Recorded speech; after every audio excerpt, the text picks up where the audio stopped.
On this episode of Wilson the VW Bus, I get connected with the former owner of Wilson, and the blue plaid seats are custom made and get installed. Don't go away.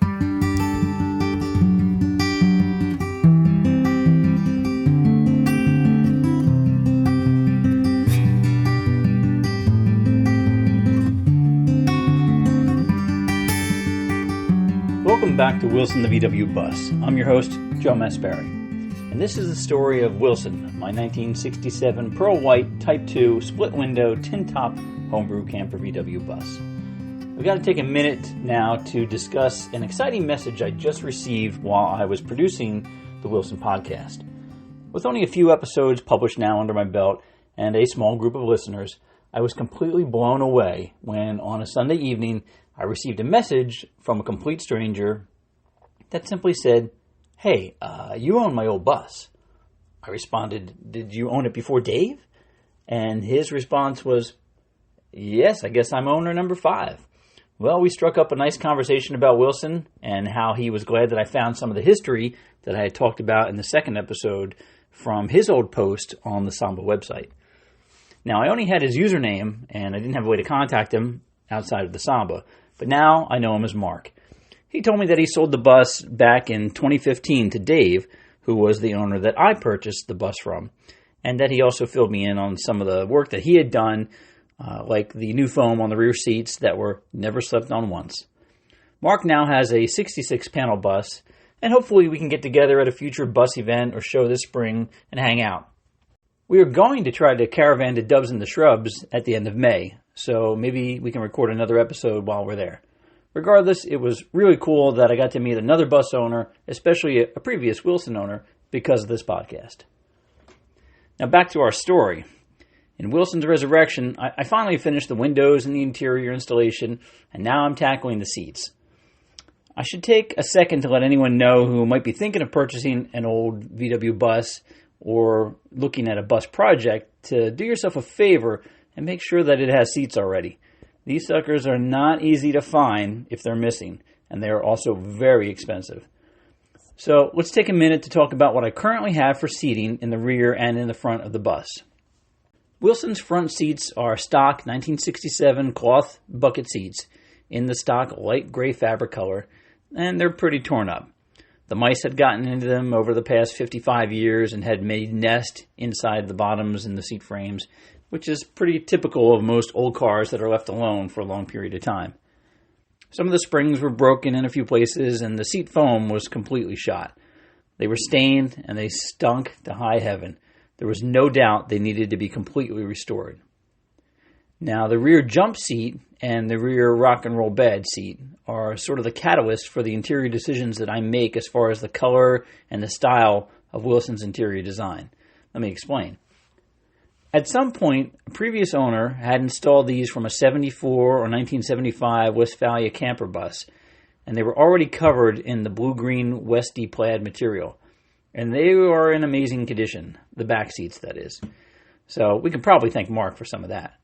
The rock and roll seat converts into a bed by pulling the bottom of the seat towards the front of the bus, and it has plenty of storage underneath. And so does the jump seat. It has storage underneath that too. But the rock and roll bed is just so cool. It kind of makes the whole bus, the whole camper vibe. I will not recover these seats because there's no stains or rips. These seat covers are in great shape.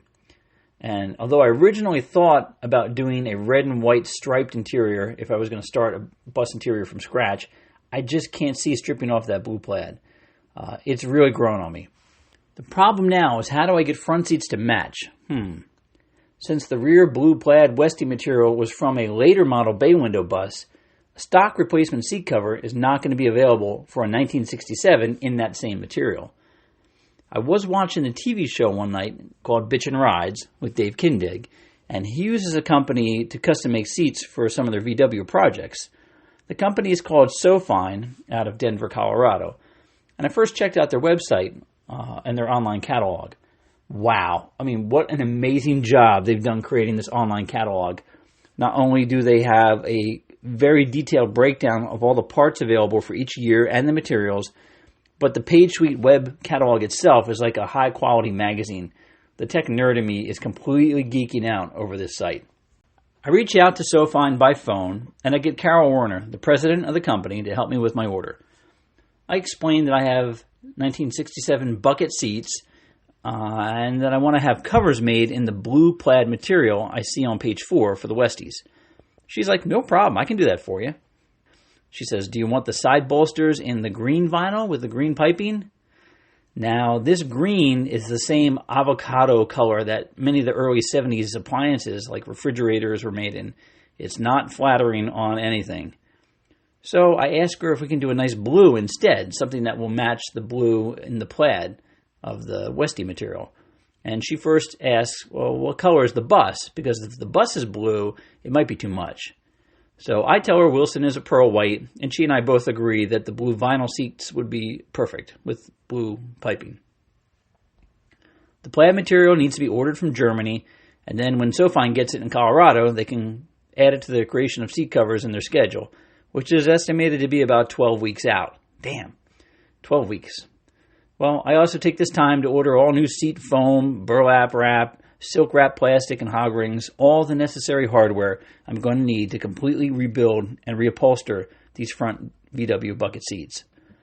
I placed this order with SoFine on December 27th of 2021, way back when I was still working on the vinyl plank flooring, so that by this time in mid-February of 22, the custom seat covers have already arrived.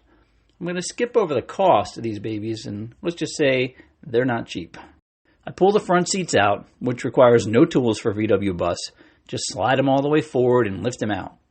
Then I cut off all the old seat covers and remove the old seat foam and backing material. I took a few wire brushes and some Scotch-Brite and tried to loosen all the material that was stuck to the metal seat springs in the frame so that I could address the seat frame springs in a few areas that required repairs. I found some old steel rods that were the same diameter as the seat springs, and I bent them up into a winding S or a coil shape, and then cut them and welded or secured them to the seats where any of the springs were broken, and brought back the structural integrity of that. Next, I spent some time cleaning and painting the frames with some black paint, and then lubed up all the tracks like new. The trick to installing new seat covers over the foam is a plastic material called silk wrap, which I purchased from SoFine too. It's a very thin, soft plastic, similar to the type of bag that's found in the produce section of the food store. Really thin, clear, and really slick and soft. You install the foam on the seat frame, which has a layer of burlap or vinyl to separate between the foam and the actual frame itself. But then you slide the silk wrap over top the foam. Once you do that, the seat cover easily glides over the silk wrap foam without getting stuck. So I install the new seat covers and secure them to the frame with the hog rings. I'm breaking my hands in the process of recovering these two front seats.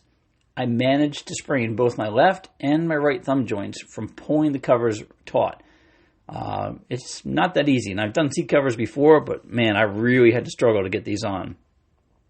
I don't notice it for a day or two, but they're still not recovered after multiple doctor visits and even some cortisone shots. I still have issues touching my thumb to my pinky fingertip or putting on gloves. I don't get it. Maybe I'm just getting old, but in the end, the seats are truly awesome looking. Got to check them out on Instagram.